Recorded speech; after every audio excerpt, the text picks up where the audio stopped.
Bab 15. Mari membuat taruhan. Dark Rose Bar. Beberapa pria berkerumun dan berkomentar. Luar biasa, benar-benar luar biasa, tubuhnya dan visualnya layaknya bidadari, beberapa yang di sebelahnya hanya dipoles bedak-bedakan. Benar-benar berkualitas rendah. Dia memang asli wanita cantik, tapi terlalu dingin. Baru saja 20 menit, dia telah menolak 7 pria yang mendekatinya. Hei, kalian tidak mengerti. Bidadari yang cantik sepertinya selalu mengincar sugar daddy, bagaimana mungkin tertarik dengan para pecundang itu? Fatih, kamu sok pintar saja, seingatku, sepertinya kamu adalah orang pertama yang mulai mendekatinya dan ditolak. Ahem, pria gendut malang itu menunjukkan ekspresi malu, lagian aku tidak bilang aku bukan para pecundang itu. Cepat lihat, orang ke-8 yang mau mendekatinya telah muncul, tunggu. Bukankah itu tuan muda dari keluarga Tang? Iya, itu kan tuan muda keluarga Tang. Sudah berakhir, bidadari kita pasti akan jatuh padanya. Itu tuan muda Tang yang memiliki julukan sang pengoleksi bidadari. Dia selalu berhasil dalam menggoda wanita.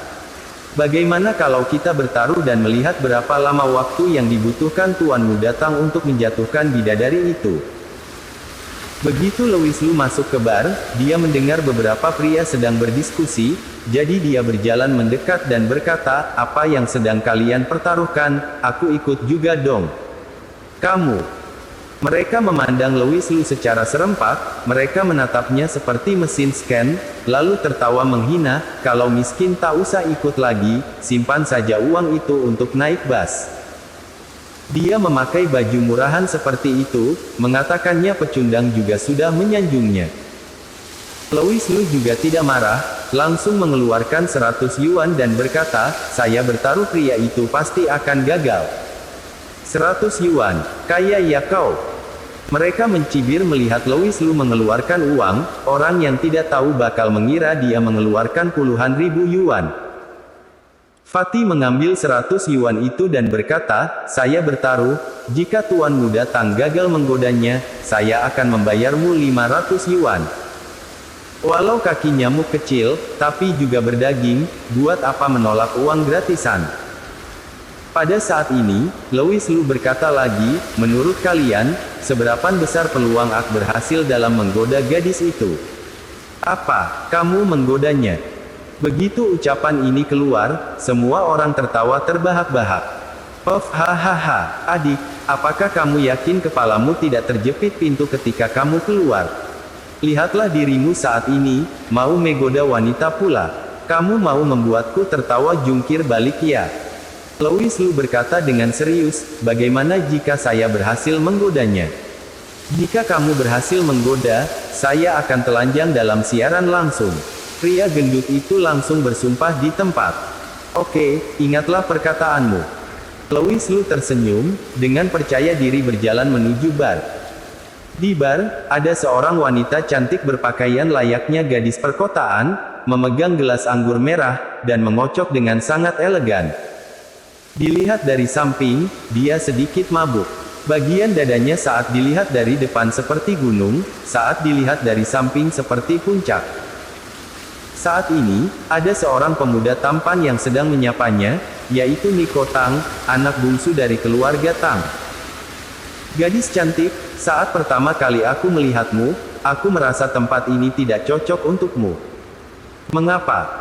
Karena tempat ini terlalu rendahan, tidak cocok dengan dirimu yang berwibawa.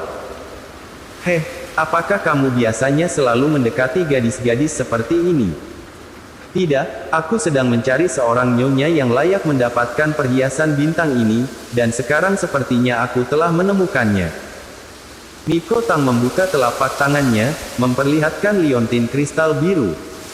Ini adalah liontin kristal edisi terbatas terbaru yang diluncurkan oleh Swarovski, hanya ada 100 buah di dunia, dan Niko Tang beruntung dapat membelinya. Wanita mana yang tidak suka perhiasan cantik? Niko Tang biasanya selalu berhasil menggoda wanita yang muda dan cantik masuk ke hotel dengan liontin kristal ini. Tentu saja, dia hanya bersenang-senang. Setelah itu dia menghabiskan sejumlah uang dan mengusir wanita-wanita itu pergi. Dia tidak mungkin benar-benar memberikan perhiasan bintang itu pada mereka. Nico Tang datang ke Dark Rose Bar hari ini hanya untuk mencari mangsa baru. Ketika dia melihat Hailey Ye untuk pertama kalinya, dia langsung jatuh cinta padanya. Wanita ini sangat cantik, baik wajah, tubuh maupun wibawanya. Dia mengalahkan semua wanita yang pernah dia mainkan sebelumnya. Nico Tang bersumpah mau mendapatkannya, jadi dia menggunakan trik biasanya. Namun, yang mengejutkan, Hailey Ye hanya melirik liontin kristal itu, kemudian memalingkan muka. Maaf, saya tidak tertarik. Dia ditolak. Tidak hanya Nico Tang, bahkan pria gendut dan yang lainnya yang menajamkan telinga untuk menguping. Semuanya tertegun. Di dunia ini, ternyata masih ada wanita yang tidak menyukai perhiasan. Dia berpura-pura ya. Nico Tang juga berpikiran sama, jadi dia memulai serangan berikutnya, tetapi pada saat ini, satu sosok tiba-tiba menuju ke samping Hailey Ye. Hei, cewek cantik ini punya payudara besar dan sangat cocok melahirkan bayi. Apakah kamu mau menerima hadiahku? Orang itu adalah Louis Lu. Dengan ekspresi merendahkan, dia mengambil gelang manik yang terbuat dari plastik. Nico Tang tiba-tiba tercengang. Dari mana orang kampungan ini? Bahasanya vulgar, perilakunya sembrono, dan yang paling lucu adalah gelangnya. Seperti produk berkualitas rendah yang dibeli dengan harga murah di pinggir jalan. Dari mana dia mendapatkan keberanian itu? Pria gendut dan yang lainnya tidak jauh dari sana hampir jatuh. Oke. Di luar dugaan, Hailey Ye malah tersenyum manis, dengan senang menerima gelang itu, melilitkannya ke dalam pelukan dan merasa sangat senang. Seketika, anjir, anjir. Bola mata Fatih dan yang lainnya hampir lepas karena shock. Mereka sama sekali tidak menyangka malah berakhir seperti ini. Ternyata wanita cantik menyukai tipe seperti ini. Bilang dari awal dong, aku juga bisa berperilaku seperti itu. Fatih sangat depresi. Teman di sampingnya teringat sesuatu dan bercanda, Fatih, sekarang dia telah berhasil menggodanya, kapan kamu akan melakukan siaran langsung?